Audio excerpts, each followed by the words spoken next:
6 años coordinaba yo el curso de liturgia que estamos dando desde el 2012.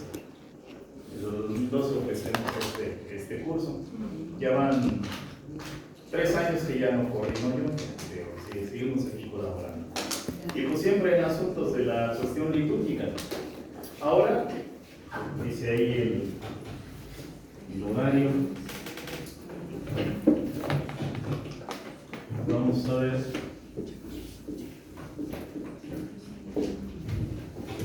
Sacrosanctum Concilium, que dicho en español, pues no hay mucha diferencia, ¿no?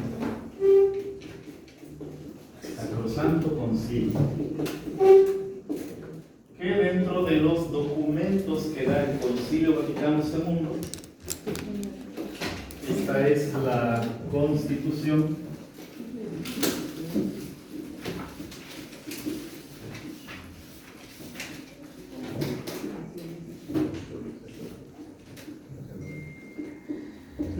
Sobre la Sagrada Liturgia. Y así es que nos referimos a este documento del Concilio Vaticano II solo como la SC, o la Sacrosanctum Concilium, que algo así como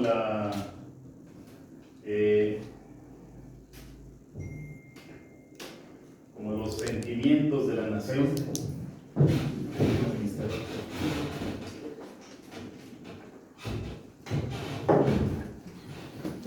Algo así como el documento Sentimientos de la Nación, ¿se acuerdan?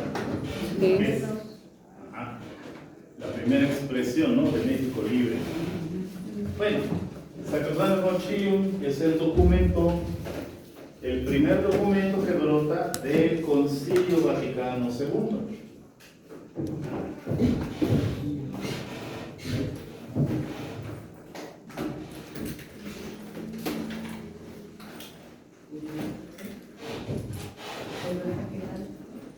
Es el primer documento que brota del Concilio Vaticano II.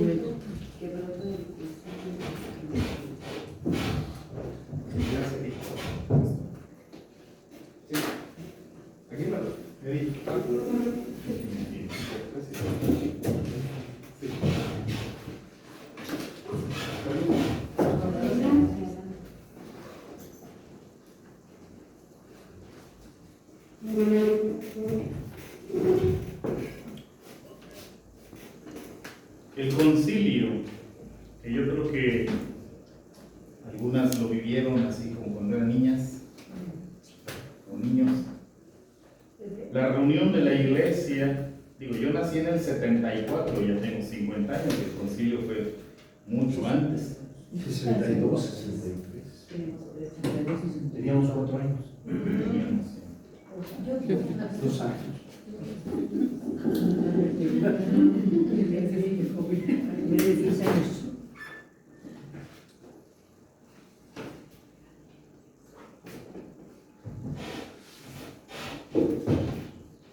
Bueno, habitualmente yo ahí estaba a un lado del obispo. En los lados. Varios años ahí ayudando a los señores obispos. Así es que pues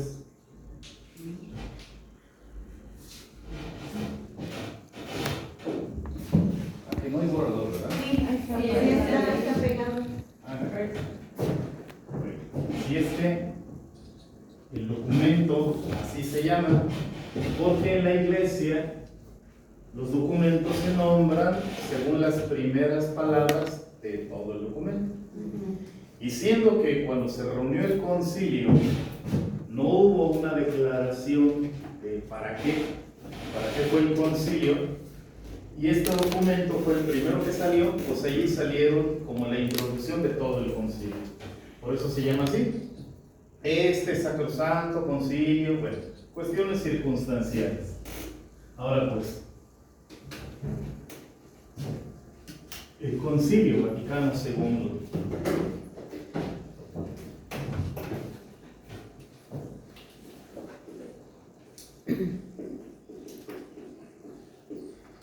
El concilio, la reunión de obispos, Vaticano, porque se fueron ahí en la Basílica de San Pedro, en el Vaticano, y fue la segunda vez que se reunían con esa intención. De 1962 a 1965, prácticamente de octubre a diciembre, eran los días que estaban ahí reunidos. ¿Para qué fue el concilio? Y eso lo encontramos en Sacrosanto Concilio número 1. En el primer número del documento dice, lean aquí por favor. ¿Quién es el concilio? Acrecentar de día en día entre los fieles la vida cristiana, adaptar mejor a las necesidades de nuestro tiempo, a las instituciones que están sujetas a cambio, promover todo aquello que pueda contribuir a la unión de cuantos creen en Jesucristo y fortalecer lo que sirva para invitar a todos los hombres al seno de la Iglesia. Así es, en cuestiones litúrgicas, como en toda la cuestión de la vida, no hay nada que sea como una piedra inamovible, incambiable. Y es lo que pidió el concilio: acrecentar, adaptar, promover, fortalecer.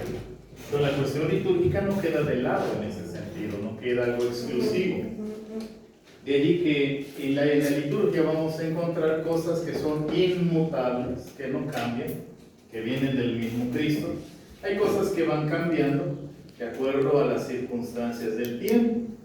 Por ejemplo, algo que según el tiempo y la tecnología se usó, ahora ya no se usa, pero ahí está en algunos lugares. El púlpito, que en algunas iglesias medio viejitas está este mueble, Sí. así una tribunita redonda en escalones en lo alto. ¿Para qué era? Pues para que al hablar fuerte se escuchara con más, ¿verdad? A más distancia. Ahora, ¿qué es lo que suplió al púlpito? El micrófono. Así es que según las circunstancias, no es necesario usar el púlpito, pues el púlpito como tal, en alto, en los escalones, ya no, digamos ahí, adaptar mejor a las necesidades de nuestro tiempo las instituciones que están sujetas a cambio. Lo que se puede cambiar y lo que no. Y así es lo que fue el concilio. Durante estos otoños, del 62 al 65, se celebró el concilio.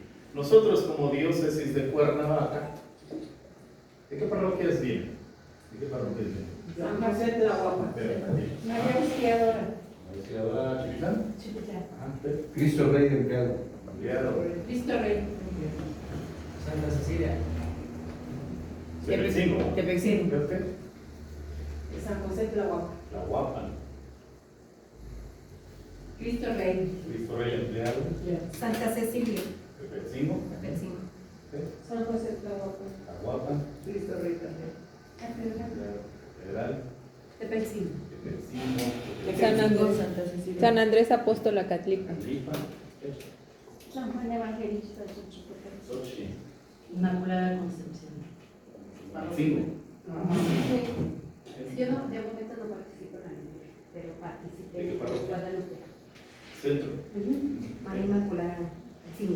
5. San Andrés Apóstola Católica. Lipa. San Andrés Apóstola Católica. Inmaculada 5. Reforma. Colonia Reforma aquí. ¿De qué parroquia? María Madre de Misericordia. Ah, Vista Hermosa. Vista Hermosa. Ah, ya. Inmaculada. 5. Inmaculada. Inmaculada. Nuestra diócesis de Cuernavaca tenemos un participante egregio ya, don Sergio Méndez Arceo, que llegó aquí a la diócesis en 1952.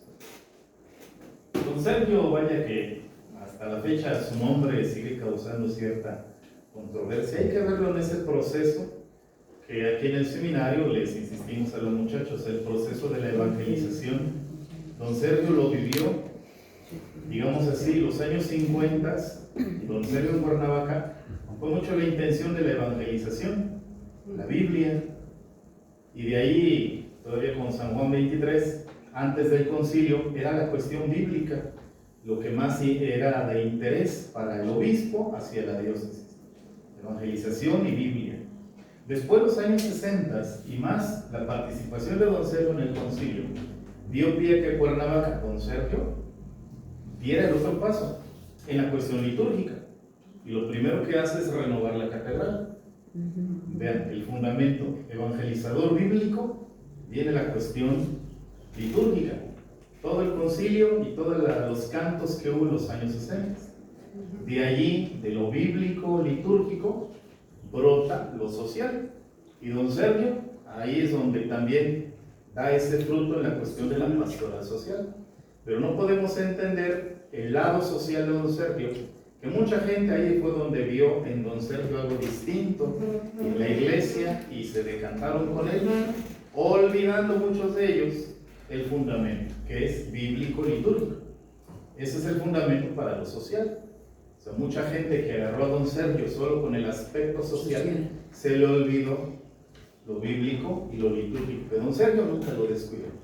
Si ven sus homilías todavía de los años 70, 80, amplias, pero con el dato bíblico así tan deshebrado, tan dispuesto para apreciarlo, don Sergio nunca descuidó todo eso. Y es lo que procuramos verlo al paso del tiempo, don Sergio, en este proceso, que en nuestras parroquias lo vamos a ver también en un momento. Esta cuestión de lo bíblico, evangelizador, catequético, lo litúrgico, celebrativo y lo social, el compromiso de vida. Así que lo digo yo, como un río con olas. Ahí nos va llevando vuelta y vuelta y seguimos aprendiendo, seguimos celebrando, seguimos viviendo. Bueno, así lo que fue el concilio, don Sergio tuvo mucho que ver ahí. Dice ahí este padrecito, a más o menos 3.500 participantes hubo. ¿Qué dio el concilio? Documentos, harto documento, mucho que leer. 4 constituciones. Sacrosanto Concilio, la primera.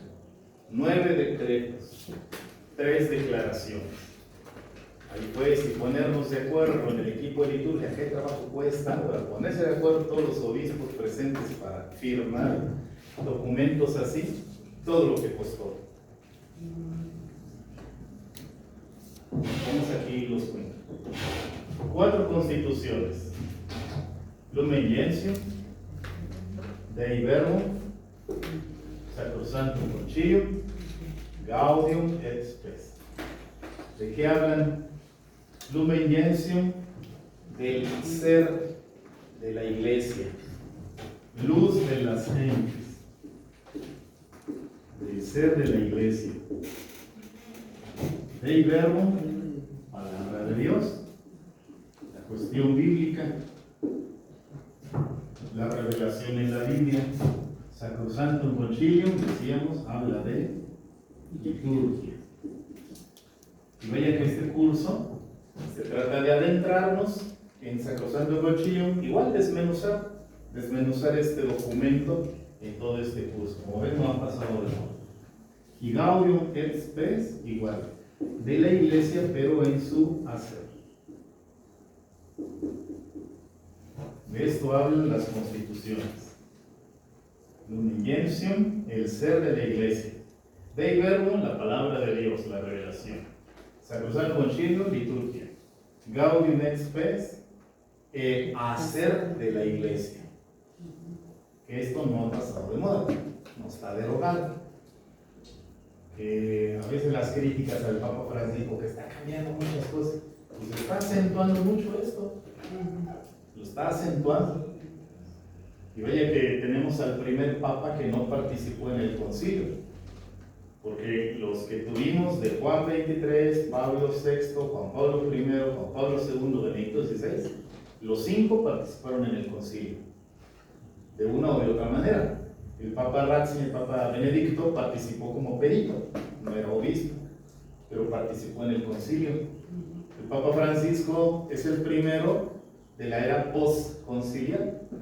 Ya no participó, le tocó, como a nosotros, leer los documentos y aplicarlos. Todavía el Papa Benedicto fue de los que hicieron los documentos. Bueno, de esto hablan las constituciones. Los decretos. A ver si Christus Dominus se refiere a los obispos. ¿Qué han de hacer los obispos? Presbyterorum ordinis. ¿Qué han de hacer los sacerdotes? ¿Cuál es el perfil sacerdotal? De lo que somos ahora en el estilo como presbíteros, que los más grandes o los que platican con sus abuelitos podrán decir que es que antes los padres, ¿sí? Aquí es donde nos dan la pauta. Ahora los padres van a hacer y así, van a hacer esto, aquello, lo otro. Optatan torsius se refiere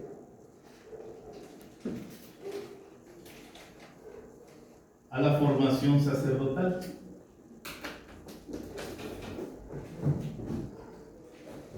Perfecte caritatis se refiere a los religiosos, las monjitas y monjitas. ¿Ahora para qué son? ¿Qué han de hacer los religiosos? Apostolicam actuositatem. ¿Qué hacen los laicos? Y ahí está lo primero que ustedes también conviene leer, porque esto no se lo van a dar en otro lado, ¿no? Apostolicam actuositatem. Hay un libro de los documentos conciliares que aparece todo esto. Ya sus párrocos han de tener algún ejemplar.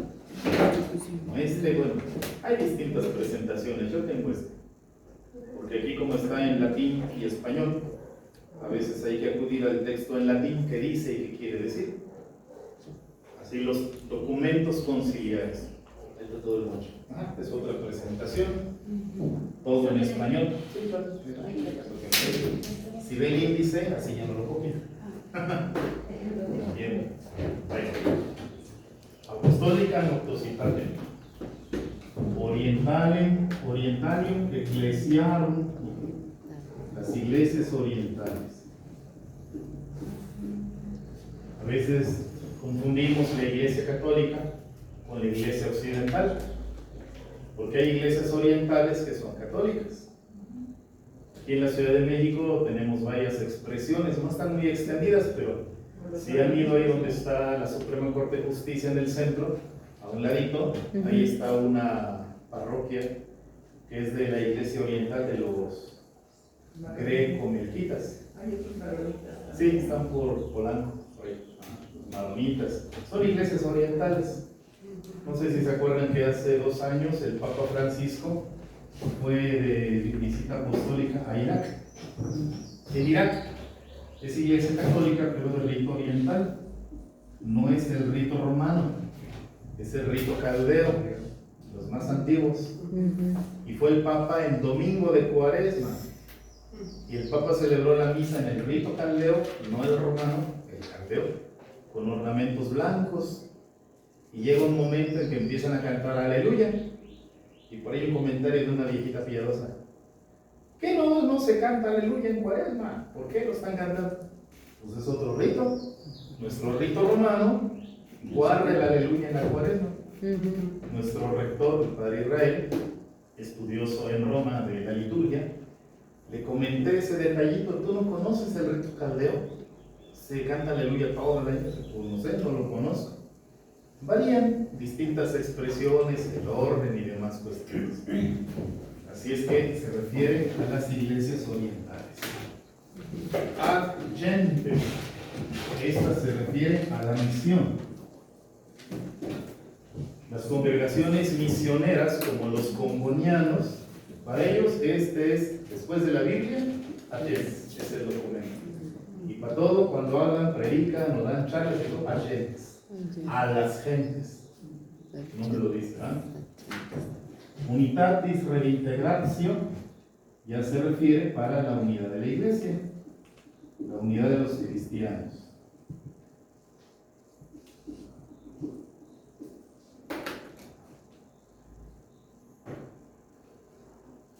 Intermirífica es el documento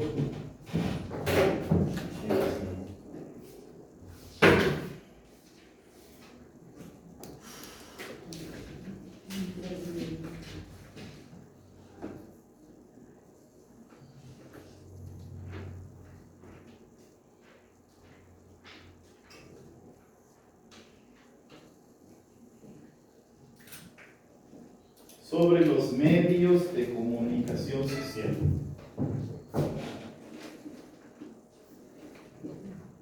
Los medios de comunicación. Pues ahí están los 9 decretos que también dio el concilio. Vaya que son documentos que no han sido ni cambiados ni derogados. Si más tienen interés en alguno de ellos, están sus documentos conciliares. Si van con su párroco hoy en la tarde y le dicen, oiga padre, tendrá ahí los documentos conciliares. Y ya no. Préstemelo ya, tú vas a prestarlo. Yo creo que sí.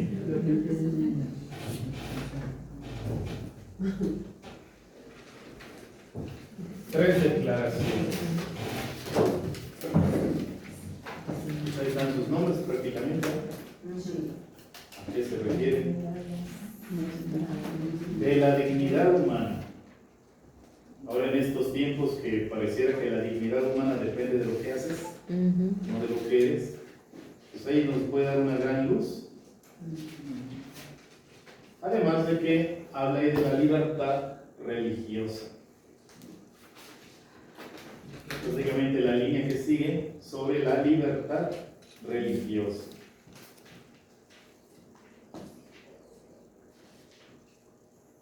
Luego el gravísimo educacionis sobre la educación cristiana, ya para los colegios y demás, ahí está la piedra basal.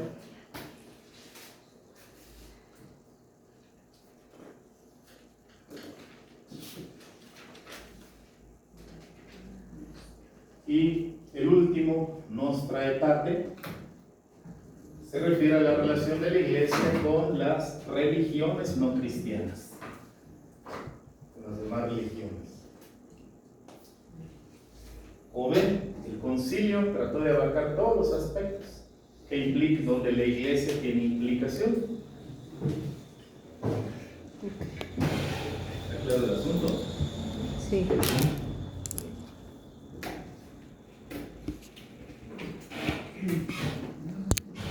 Disculpe, padre, ¿hay alguna orden que se dedican sacerdotes solo a la educación? Solo. Bueno, es que se entienden los carismas, principalmente de educación. Los lasallistas, aquí la Universidad de La Salle, solo que no tienen tantos sacerdotes. Los maristas, la congregación de María. Aquí no. No. México sí.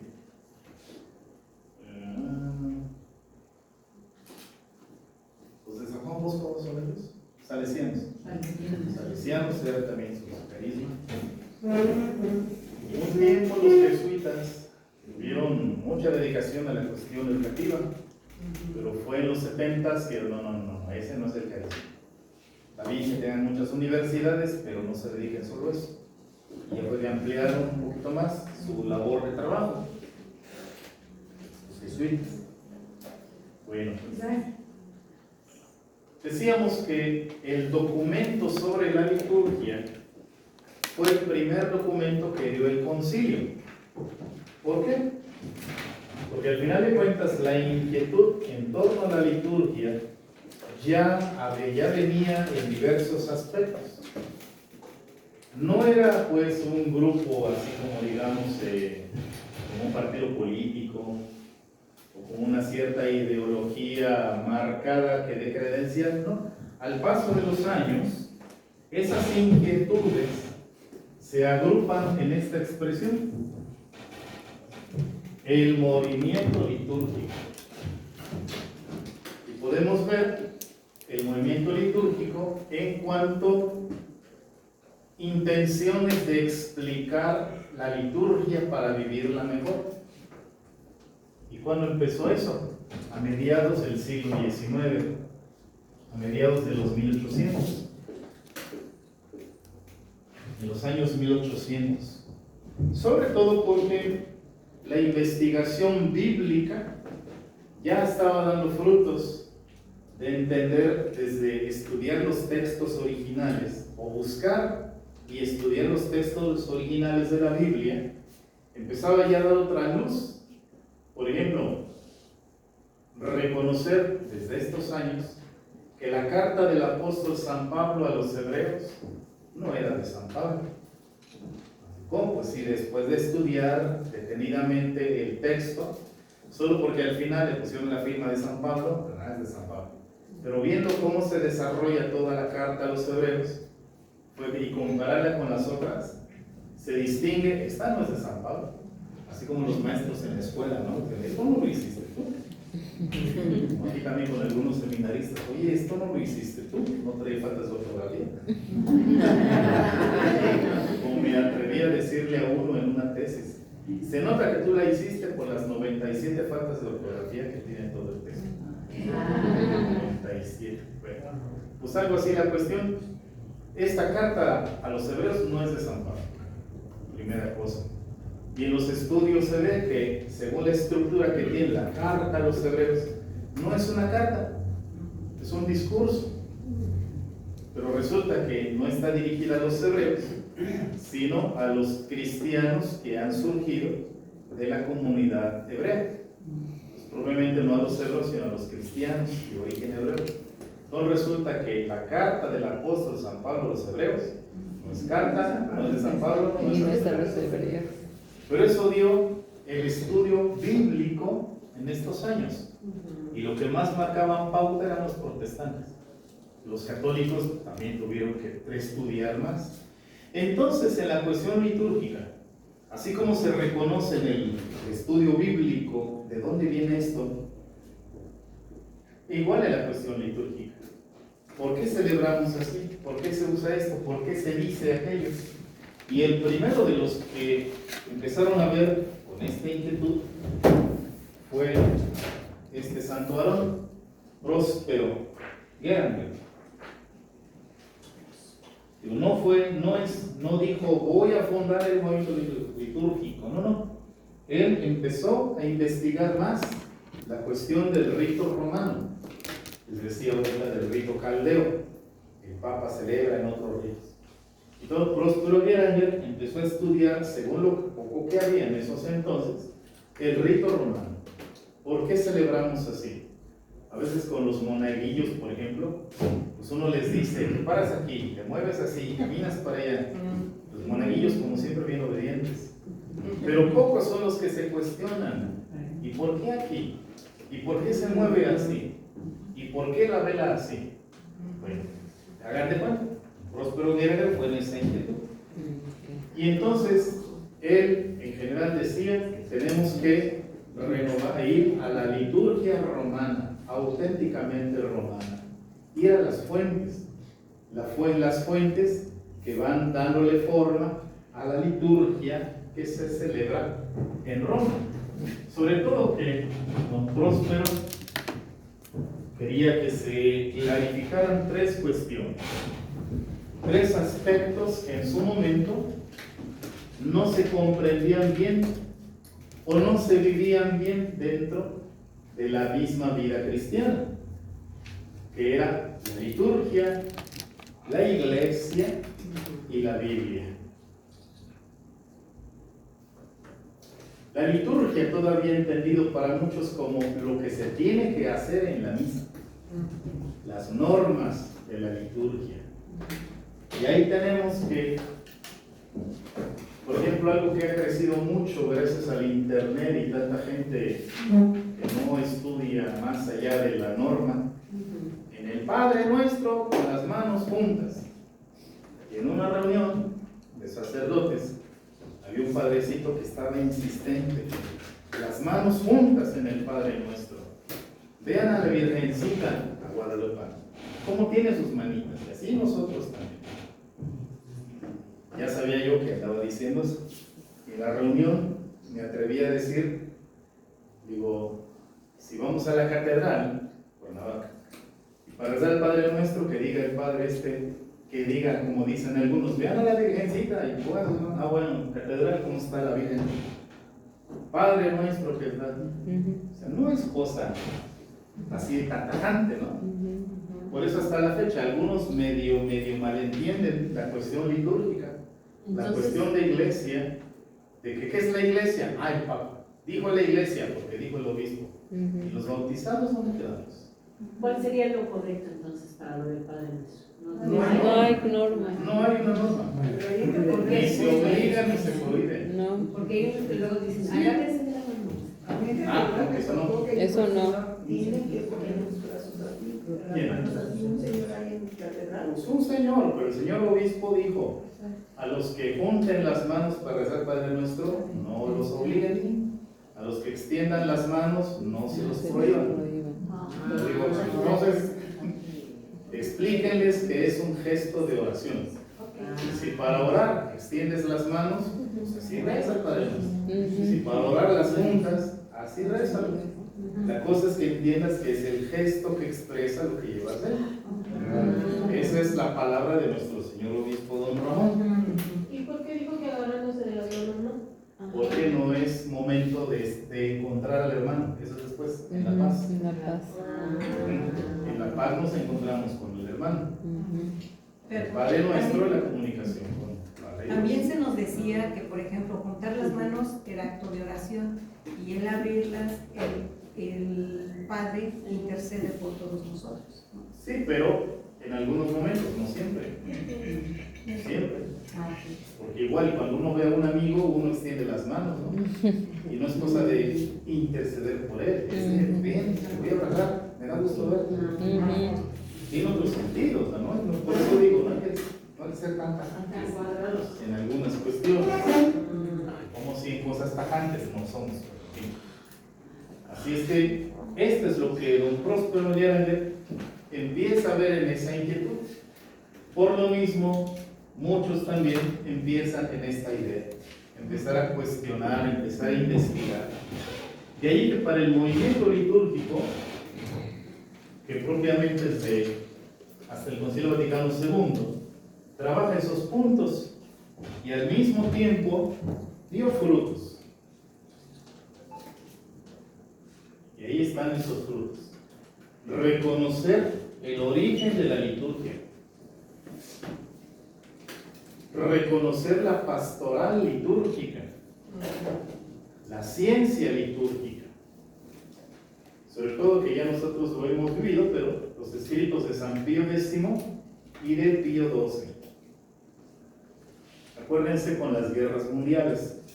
San Pío X murió cuando empezaba la Primera Guerra Mundial, 1914. Y Pío X le tocó vivir la Segunda Guerra Mundial. Pío XII. Así nomás para ver, bueno, ¿y qué tiene que ver San Pío X? ¿Desde cuándo hay misas de primera comunión? ¿Desde cuándo hay catequesis infantil? Desde San Pío X. Antes de San Pío X, la inquietud era que la familia educaba a sus hijos en la fe. Ven la historia de Santa Teresita del Niño Jesús. Sus papás, santos también, Zoila y Luis Martín, ellos educaban a sus hijos. De ahí que Teresita, a los 7 años de edad, ya quería ser monjita. O sea, Juan está muy chiquita. Pero eran familias raras que educaban a sus hijos. Al rato ya no hallaban quién educara en la fe, y fue San Pío X el que dijo que los párrocos dedíquense a formar a los pequeños en la fe. Y sobre todo para recibir la comunión, la Eucaristía. De ahí que en 1910, aquí no nos dimos cuenta porque estábamos en plena guerra de revolución, pero en 1910 se instaura la catequesis infantil y las misas de primera comunión con San Pío X, entre otras cosas. Y Pío XII lo que hace es reformar, por ejemplo, lo más grande que se le dio ahí, reformar la vigilia pascual, 1947-45, y toda la Semana Santa. De allí que en el calendario que nos dan ahí en las tortillas, va uno a la Semana Santa. ¿Cómo dice el calendario ese? Viernes, Jueves Santo, Viernes Santo, sábado de domingo. Pero si vas a tu misal mensual, vas a ver en el misal que dice Jueves Santo, Viernes Santo, Sábado Santo, Domingo de Pascua. Entonces, ¿qué es? ¿Sábado de Gloria o Sábado Santo? Sábado Santo.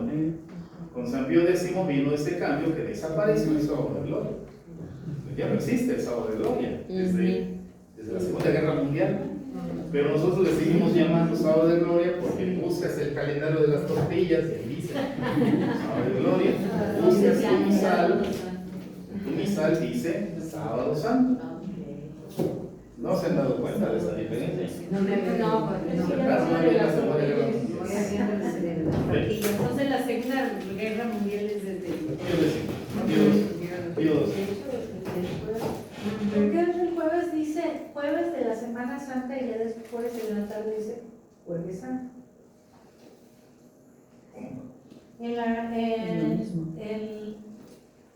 La Semana Santa en el misal dice jueves de la Semana Santa y en la mañana y en la tarde dice Jueves Santo.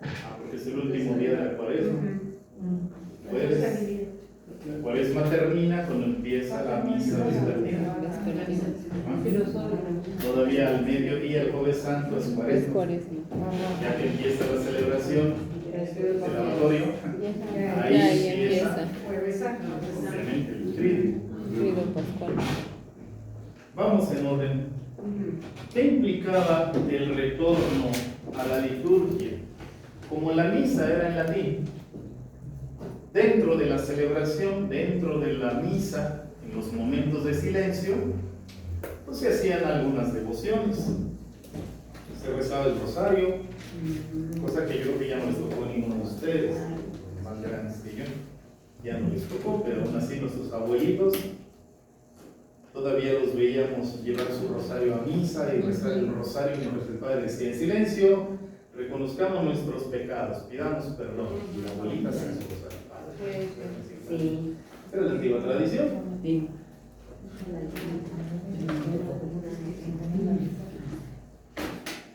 Y también las imágenes ayudaban para que se sentara uno ahí donde está su imagen de mayor devoción y ahí en los ratos que el padre estaba en silencio o celebrando en silencio, pues como se volteaba y le rezaba. Era lo que hacían. De allí que a la consagración había que tocar la campanita para poner atención al momento principal.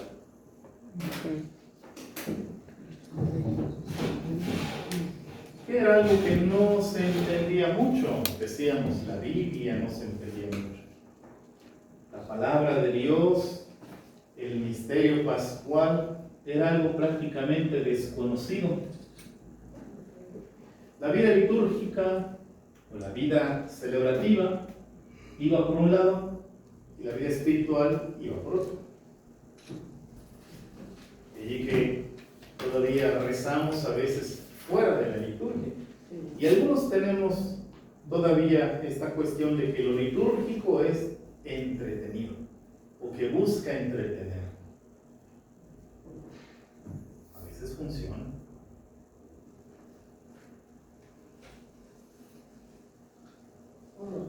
¿Vale? A veces funciona entretener. Es que me acordé de mi sobrina que ahora dice que es atea. Pero cuando era adolescente, cuando empezó con esas ondas, que dice, oye, ahora estuvo chido ahí en la noche, el sábado en la capilla.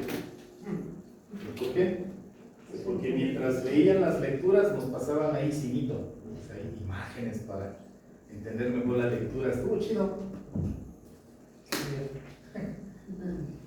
Pues bueno, en algunos casos funciona, digo, entretener.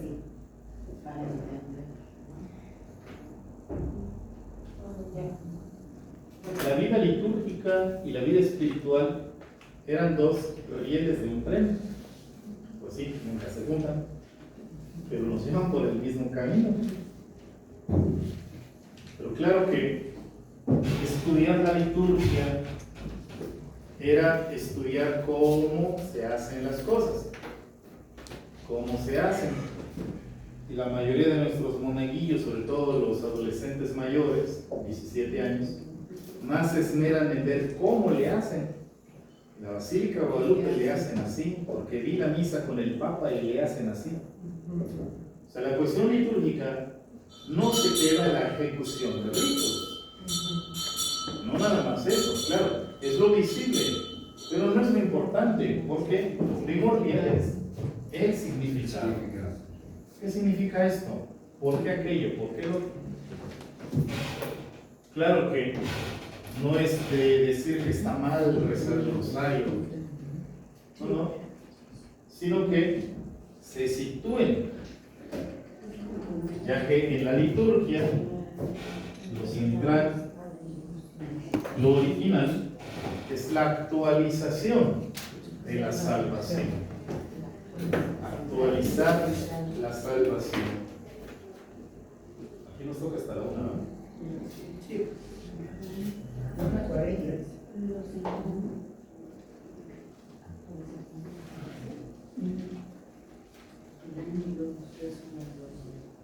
Ángel del Señor anunció a María. Concebido por obra del Espíritu Santo. Dios te salve María, llena de gracia, el Señor es contigo.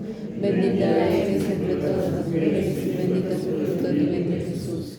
Santa María, Madre de Dios, ruega por nosotros los pecadores, ahora y en la hora de nuestra muerte. Amén. He aquí la esclava del Señor. Hágase en mí según tu palabra. Dios te salve María, llena eres de gracia, el Señor es contigo. Bendita eres entre todas las mujeres, bendito el fruto de tu vientre, Jesús. Santa María, Madre de Dios, ruega por nosotros los pecadores, ahora y en la hora de nuestra muerte. Amén. Y el Verbo se hizo carne. Y habitó entre nosotros. Dios te salve María, llena eres de gracia, el Señor es contigo, bendita eres entre todas las mujeres, bendito el fruto de tu vientre, Jesús. Santa María, Madre de Dios, ruega por nosotros los pecadores, ahora y en la hora de nuestra muerte. Amén. Ruega por nosotros, Santa Madre de Dios, Para que seamos dignos de alcanzar las divinas gracias y promesas de nuestro Señor Jesucristo. Amén. Señor Dios, que por el anuncio del ángel diste a conocer la encarnación de tu Hijo, concédenos por los méritos de su pasión y de su cruz llegarlos a la gloria de la resurrección. Por Jesucristo nuestro Señor. Amén. Gloria al Padre, y al Hijo y al Espíritu Santo. Como en el principio, ahora y siempre, por los siglos de los siglos. Amén. Como ven pues, la cuestión era volver a la liturgia, reconocer que la salvación allá en la cruz se realizó para todos, pero en la celebración litúrgica se actualiza la salvación para ti, para mí, concretamente. ¿Estamos claros? Que sí, la pastoral litúrgica. Y aquí tenemos a otro nombre, otro personaje, también monje benedictino, creo, Lamberto Beguarín.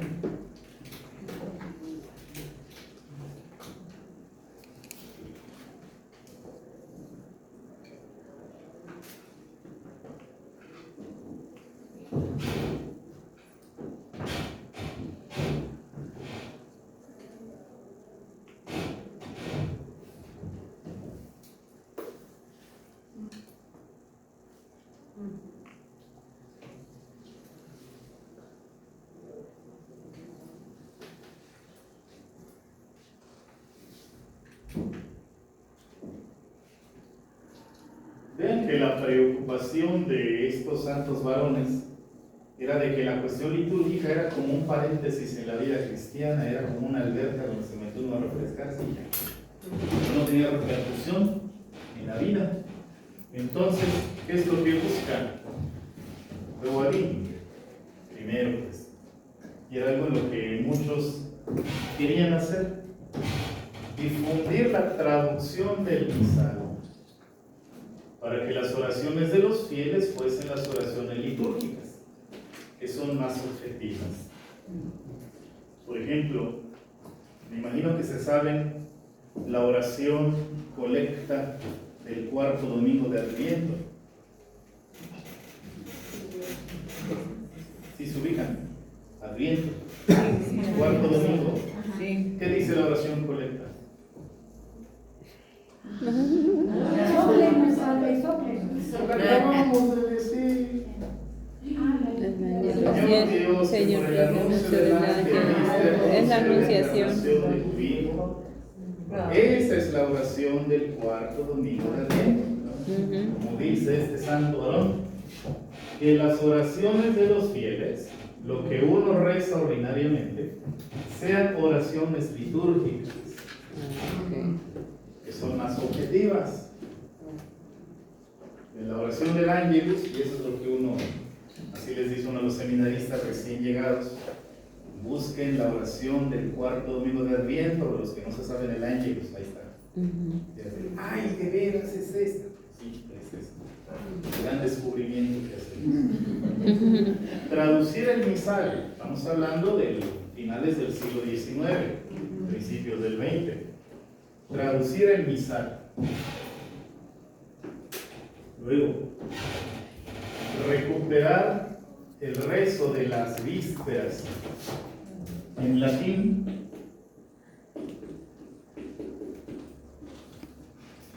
Así se dice tarde o atardecer. Cuando ya el sol se está ocultando, decimos nosotros atardecer. En latín se dice vésperas. De allí que las vísperas es previo a. No necesariamente son vísperas de una fiesta. Ya uno llega a algo grande. No, es el atardecer. De ahí lo que dice: recuperar el rezo de las vísperas, la bendición de la mesa, las oraciones en los tiempos litúrgicos. Vean hasta dónde llega la liturgia, hasta la mesa. Cuando vamos a comer, podrán ver muchas cosas que ya tenemos de por sí. Bueno, pues ahí surgen. Esta tiene extensión, diríamos, para orar por un enfermo, orar por las vocaciones, orar por... ¿Cómo? Es que menciona que la bendición se recupera en el lugar de las vísperas y es como el ejemplo la bendición en la mesa. Hay un libro, por ejemplo, que se llama De todas las oraciones para bendecir a la novia, para bendecir al hijo, para bendecir al estudiante, para... Digo que sí, esta tiene alcance hasta ahí. Sí, hasta ahí fuera. Poco a poco se fue estructurando. Pero vean cómo, por qué nuestras abuelas se sabían la Magnífica, el cántico de María que se reza en las vísperas. En la víspera se proclaman salmos, se leen lecturas, pero además el pasaje evangélico es el cántico de María. Proclama mi alma la grandeza del Señor. Cantamos en el caso de mi alma, glorifica al Señor. El Señor hizo en mí maravillas. Bueno, ahí está la razón por qué la oración del Magnífica es muy común en estampitas de la Virgen María y la Magnífica. La bendición de la mesa, y a la fecha tenemos un montón de tarjetitas que hacen referencia a ello. O las oraciones en los tiempos litúrgicos. Y ahí estamos haciendo el folletito para bendecir la corona de Adviento y prender cada vela y acostar al niño y bendecir la cena de Navidad y los viacrucis en el hogar. Y bueno, ahí está la cuestión, lo que lleva a la pastoral litúrgica. O sea, no se nos queda dentro de la iglesia, sino que es lo que podemos hacer en los hogares, inclusive en la calle. Y viacrucis. ¿Qué es lo que más pedían? Como en las grandes celebraciones episcopales había mucha música, pero era eso, música, eran coros. Lo que hace también el movimiento litúrgico, promocionar el canto gregoriano, que es el canto propio del rito romano. Y además, organizar retiros para para los responsables de la pastoral.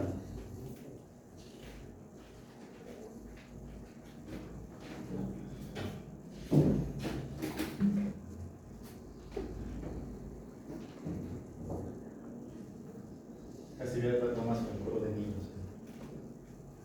De Daniel García, nos parece. Bueno, como ven, son las inquietudes que surgen todavía hace 100 años más o menos, como inquietud, como propuesta. Claro que la inquietud de muchos y hasta la fecha, la relación entre la liturgia y la espiritualidad, ya que la liturgia, como hasta la fecha, por desgracia, se queda solo en lo exterior, la ceremonia, lo que se ve fuera, la ritualidad. Claro que no es que esté mal, pero por un lado, por ahí nos lleva esta cuestión. No está de más ver celebraciones ordenadas, organizadas, preparadas. Aquí entre nos, y haciendo una crítica, ayer se ordenó el obispo de Tenancingo, y en Tenancingo, por ahí, gracias a Dios, en internet podemos ver muchas cosas. Échenle un ojo, había la misa, ¿no? Diócesis de Tenancingo, y ahí sale la misa de ayer. Pero de ver cómo empezaba la transmisión, a mí me dio tristeza. Qué feo se ve, como que todo apretadito. Luego llega el obispo que se va a ordenar, el nuevo, y no haya dónde sentarse y se va para allá. Dejar otro ceremonio, viene para acá, y va a ordenar a los obispos. No, señor, venga, usted va aquí, no, usted va allá. Lo personal, por la experiencia de otras celebraciones que hemos vivido nosotros, no de ordenación episcopal, pero sí de un montón de gente, me tocó organizar cuando llegó don Ramón. Bueno, cuando llegó don Alfonso fueron 2 señores cardenales. Ahora con don Ramón solo fue uno y 32 obispos, y ver dónde va cada uno. Bueno, todos no, ¿verdad? Pero sí, los arzobispos, usted va aquí, señor, usted va a llegar a esa silla, usted va a llegar a esta silla.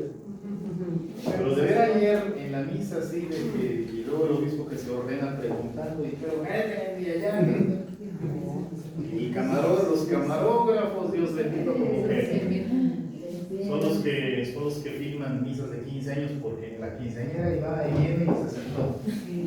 Ahí está. El coro canta y el padre lee y lo Miguel y el camarógrafo. Y así, ahí va el obispo, ya se sentó, ahí está. Llegó el arzobispo de Mérida, que fue el que lo ordenó, incensó el Cristo, el altar, y no se transmitió eso.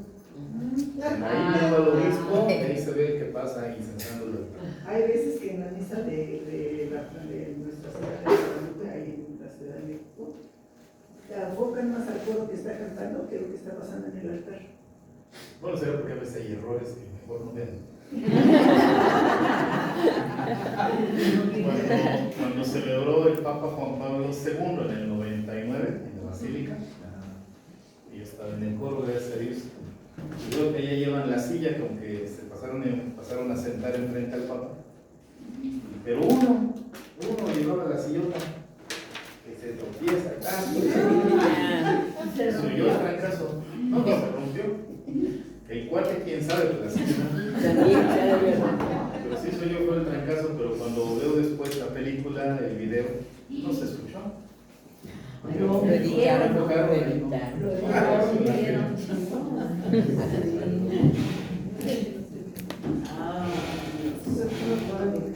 entender la liturgia y de ahí brotar la espiritualidad como la oración del cuerpo de Cristo, presencia privilegiada de la obra salvadora de Dios.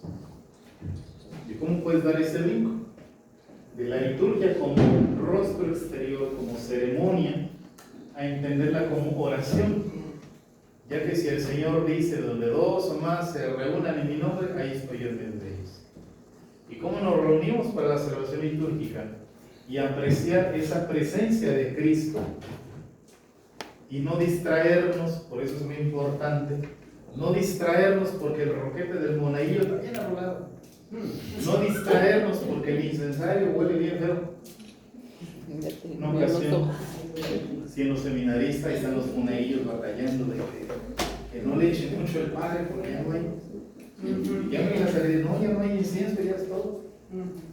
Y ya pues le echa el padre y en el altar y en el aleluya, pues pasan los monaguillos y echa el padre, el incienso y sale una humareda, pero así tremenda, blanco intenso. Ya y le digo a de la nave, no que no hay incienso, sí encontraron. Dice, no, partimos una vela también echar todo.